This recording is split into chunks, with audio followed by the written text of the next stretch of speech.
Hi, how's it going? Oh yeah, it's been good. What about you? I'm doing great. Thank you very much for taking the time to do this interview. Oh yeah, definitely, man. With pleasure.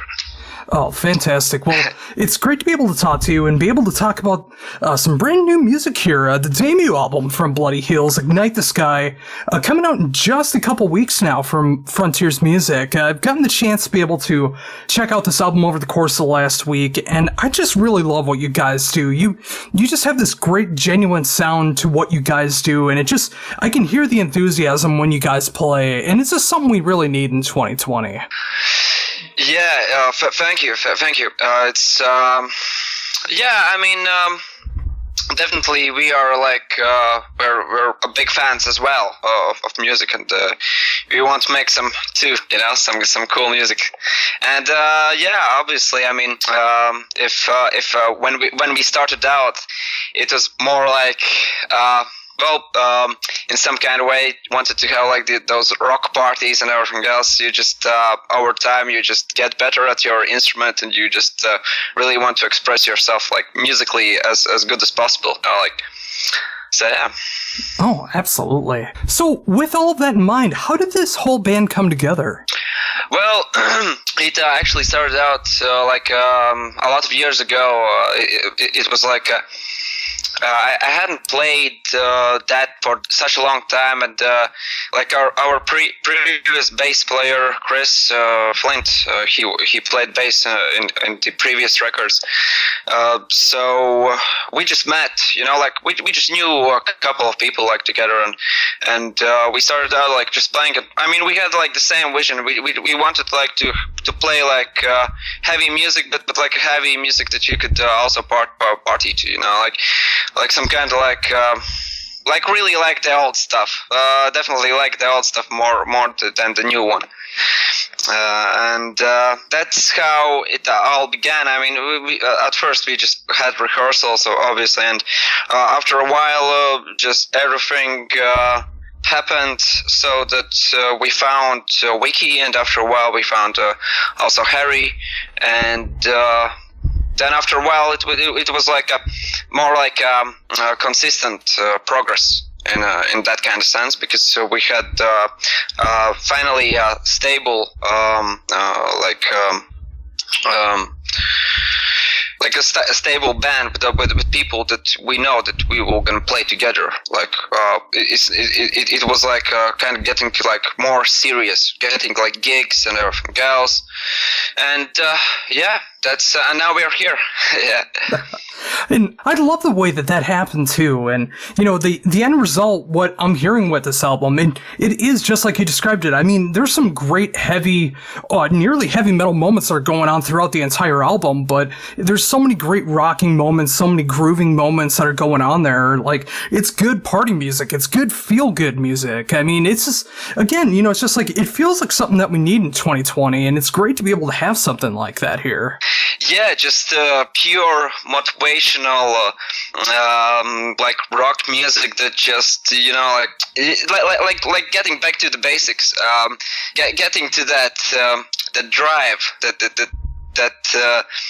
that rock and roll inside of you, when you have that, when you want to reach your goals or anything else, and you just get motivated and really influenced by rock and roll in that kind of sense. And I think that in 2020, it's getting quite stressful, I guess. If I turn on the TV, if I don't turn on the TV, everything's fine. But in these kind of times, definitely some raw rock and roll can help people. Oh, it really can be. And of course, times like these, there's so many things that you could be angry about, or very depressed about, or just feeling very sad about. But again, it's just, I love the fact that an album like this can come out and show that life is not such a terrible thing. There can be so many great moments that are going on, and just musically what's going on. Everything between the guitar riffs, your amazing drum beats, the vocals, everything that's going on with this band, it just has this great high energy that's going on in it, and it gets me looking very forward to what you guys are going to do in the future, especially when things get back to some kind of normalcy and we're able to see some live shows again. Oh yeah, I really miss the live shows. It's been a while now. We haven't had a gig because of all this COVID-19 situation, and it's a good time to have a rest a bit at home. But really, it's been such a long time. I think enough of resting, and we can go play. Just, previously we had like gigs every week. We had a couple, or at least like one gig a week or something. But now it's like nothing at all. But it's a good time to actually work on my technique. Just do some practicing and those kind of things. Just because that's I need you have always you need to find the best thing to do at the right moment, and so just improving skills, writing some new stuff and those kind of things. So need to find all the good things in every situation. Oh, very much so. And this is the perfect time to be able to either work on new material or work on previous material, or just like you said, being able to work on technique, being able to practice, coming up with new ideas. I mean, this is such a great time for it. And whenever you have that time to be able to build yourself up and always work on striving to become a better musician, that's always a good thing. Yes, yeah, and getting to the place when you can play some more of the things that you have thought of, and just going out of my comfort zone with all the beats and everything else. Just try to like look for some new stuff, and it's really fun. It's so in that kind of sense, I really like that. I really like that because I sometimes when you have like a lot of gigs planned, you need to rehearse for the gigs, not only for developing your skills. So. So in that kind of sense, I think that a lot of bands could be like actually getting something from this. I mean, we could get some good albums like in 2021 because this time people could be like inspired from the situation, and it's different than before. So there could be like some new sounds we could be hearing like later on. Yeah, that's really what I'm hoping for, too, is, I mean, with so much downtime and not being able to play shows or festivals or tour or anything like that, I mean, if you can have that motivation and creativity that's going right now, I just imagine come the end of the year, 2021, later in 2021, maybe even 2022, depending on the band, I just imagine this resurgence of great music that's going to be out there because people are just sitting on some great material right now, and they can't wait to be able to show that off in new form. I mean, of course, with you guys, with releasing Ignite the Sky during these times, I can still imagine, by the time that you guys are going to be able to hit the stage again, I imagine that there's going to be some new material you eventually want to be able to work on. At this point, guys are coming up with good ideas. I as a drummer, I really don't come up with new melodies or those kind of things, but when there's like a new song, I usually think of some kind of like new drum beats. For example, we wrote one song, and I had this one all-time signature, like got in the solo part in there, a really cool one, like a cool beat and like some cool ideas, and there's a bit more time to think about those things, to do about these details. I think. I think that we will probably gonna get written some songs in the summer, based on the how productive actually the other guys are. So yeah. I think it's. I think yeah. So the new songs might be interesting as well. Oh, absolutely. And thinking about that when it comes to Ignite the Sky, I mean, obviously with being able to come up with the right beats to be able to play along with the song, I really love what you do on this album. I mean, whether you're playing something that's really four to the floor and just really simple, or you're throwing in some cool little double bass riffs that's going on in the chorus. I mean, you just have this great sense of what to play and what not to play, and it's so cool to see that. The thing that I do, I listen to my bandmates as much as I can. I actually heard this in Rod Morgenstein drum lesson video. I think that he even started with this phrase, because there's many reasons why that could be like that. Why the drummer should listen to the other players, because sometimes, I mean, like a straightforward beat, like a really simple one, like keeping it simple is just the best answer to the song. And just I think that, yeah, I really get influenced by the other guys. So I mean, what they want to hear from me, and then there are some parts that I just really want to that I have thought of, and I am a big fan of like that, like a fan of approach of how progressive music is being written, like some like trying to find like some kind of like in some kind of way like weird sounds, or something that's almost like mainstream music, but kind of not. You know, like some things that like Yes do in the 80s, and of course in the 70s, but I mean in the 80s they had like their own version of mainstream music. I really like that kind of balancing between technicality and straightforward stuff. Oh yeah, I am a huge progressive rock fan, and just like you were talking about with like Yes and other great bands like Genesis and Rush and Gentle Giant, they're able King Crimson as well. So many bands that are able to play technical, and sometimes they even play an off-time riff, but it sounds like it's so natural, and it sounds like it's almost like a 4/4 beat, even when it's not. But you know, just finding that great sense of being able to go from something that's very simple, or playing something that sounds like it's very simple and it's very technical. I mean, when you're able to show off all these different tools in your repertoire, I mean, that's just so cool. Oh yeah, definitely. It's just I really try to the thing that you mentioned about that sometimes like those technical things just sound really natural and really like a straight beat, but actually they are like not. They sound like really easy, but actually they are hard, and those things I like. Or the other way around. So sometimes it's like it sounds difficult, but it's actually really easy. So these kind of things are interesting in music always. Oh, very much so. And of course, you mentioned a little bit back. You said you were taking this time to be able to work on your technique. Is there anything in particular that you're working with when it comes to your technique? Well, with me is that I actually started out like. I didn't have I had for not such a long time drum teacher, so I really started to just doing it by myself, and like just learning the songs and like not taking any notice on technique. But after a while, I mean, I met this like old timer, and he showed me like those classic techniques, and I just like how to do those all of those doubles, like triples, like all of those things, you know, part of the business, how I should actually do those.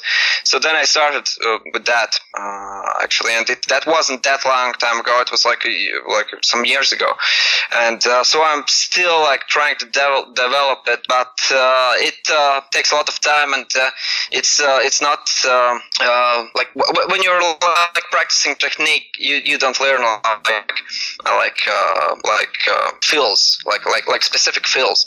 Sometimes you want to like learn a fill from a different like song, from a different drummer, from one of the legends, and then just kind of like mix it up after a while when you use it while jamming with other guys. It's obviously over time. After a while, I got to understand that just if there's no technique, then skills are getting limited because there needs to be next. You need to reach the next level, and for me, I kind of sense that working with on my technique is like the best thing to do at this point. Yeah.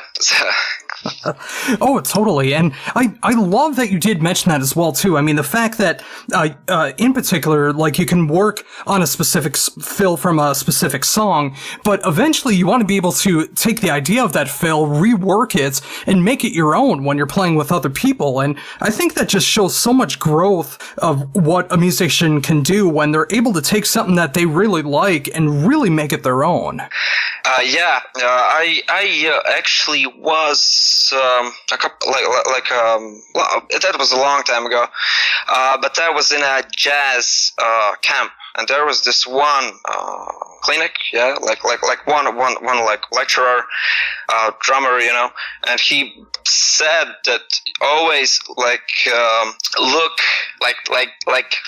steal ideas from other drummers, just steal them, because that's how the development of the drumming is happening. Just you get one idea from one guy, then you have like other idea from a different guy, and then you get your own idea, and then you get like some kind of like interesting mix, and which is like a mix of a couple of genres. And in rock music also, I think that it's just rock music as other genres is just a mix of a couple of more genres, and I think that's why the music in the end of 1960s, when they just got these new ideas, and they got these influences like psychedelic stuff, they could think of some new original ideas and this new sound that actually started off then, and just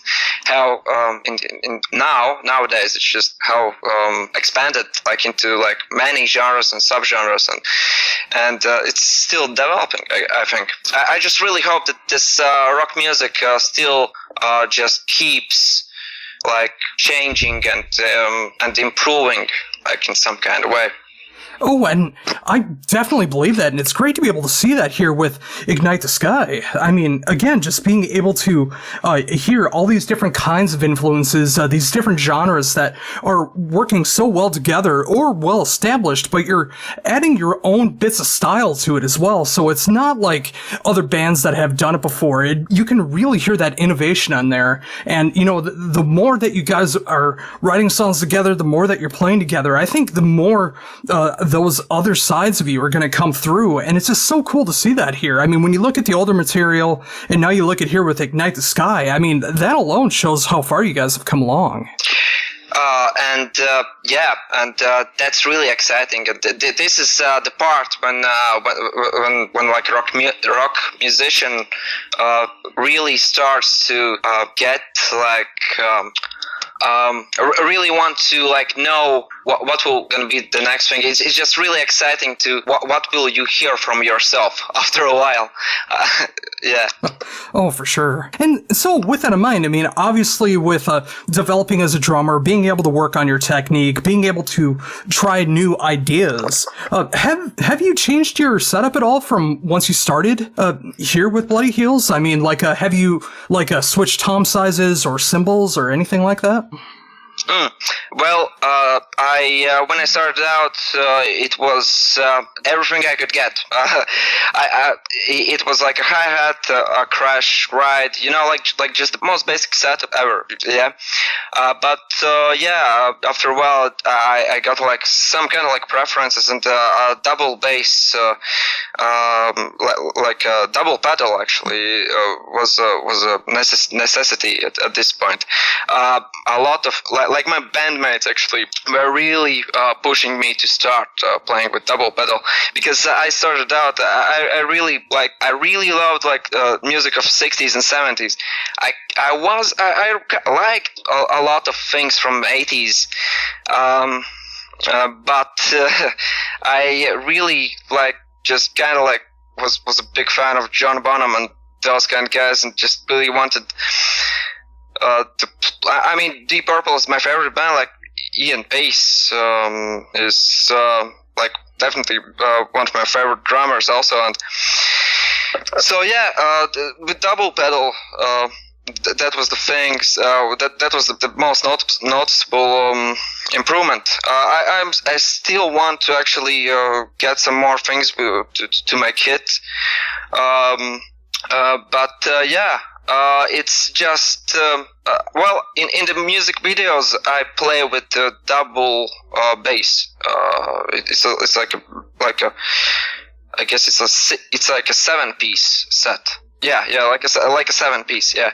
So obviously I like 2 floor toms. Definitely, sizes would be like 10-inch, 12-inch, 14, and then 16.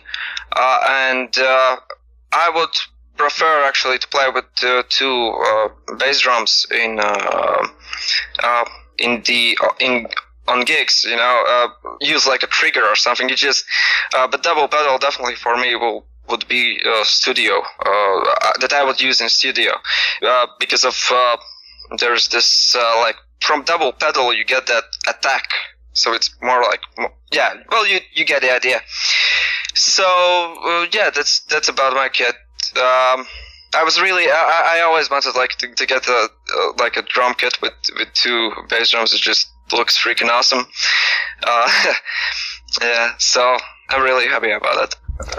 Oh, yeah, that's definitely the way it should be, too. I mean, when you find everything that you are comfortable with being able to use and being able to put that on your kits, and, sometimes being able to add more to your kit can inspire inspiration. Sometimes taking away things can add inspiration. But once you find that setup that just feels so good to you at the time, I mean, that maximum inspiration and creativity comes out, and you just feel so comfortable behind the kit, and you feel like you can play anything. Yeah.